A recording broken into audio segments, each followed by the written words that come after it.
l'antiga Rússia, dos amics de la infància es troben en una estació de tren. En veure's, se'n recorden de com s'ho passaven. Que calleu!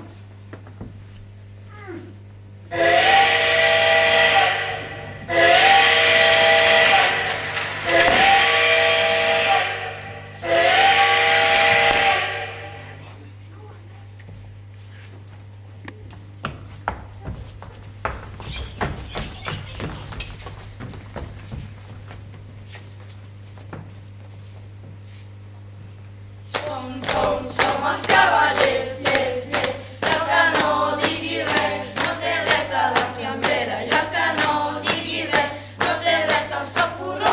Atenció, cavallers, el peu dret i va de bo. Som els cavallers, llest, llest, i el que no digui res, no té res a la fiambera, i el que no digui res, no té res al seu porró. Atenció, cavallers, el peu esquerre i va de bo.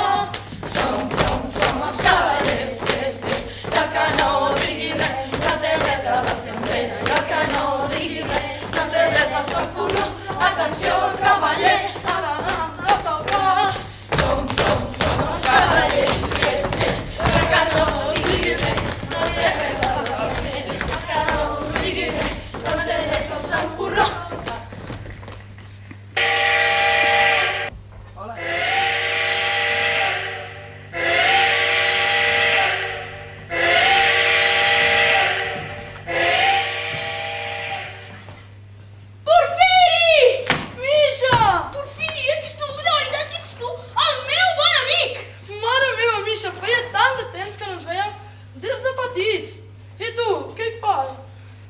Quina sorpresa!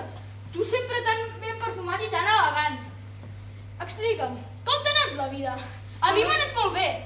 He anat a estudiar i tinc una bona feina.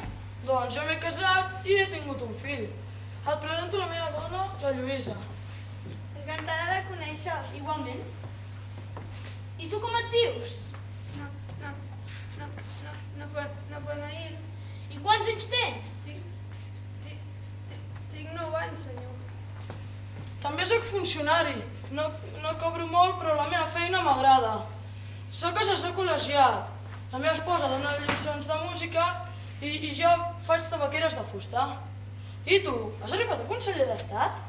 Amic meu, he pujat més amunt. Però fins on has arribat? Has arribat a les 8 estrelles. No, tinc 10 estrelles i sóc conseller privat del primer ministre. Excel·lència, em podria fer una foto amb vostè? Em podria fer un autògraf? I és clar que sí, nen, però sisplau, tracta'm de tu. No, senyor, excel·lència, ja ho ha dit prou bé el nen. Vostè, de sobte, un amic fet funcionari. Però què us ha agafat tots ara? Perdoni, senyor, però no m'agradaria molestar-vos. Porfiri, tracteu-me normal. Però, senyor, vostè mereix el més alt respecte. I ara estic fart, tracteu-me de tu.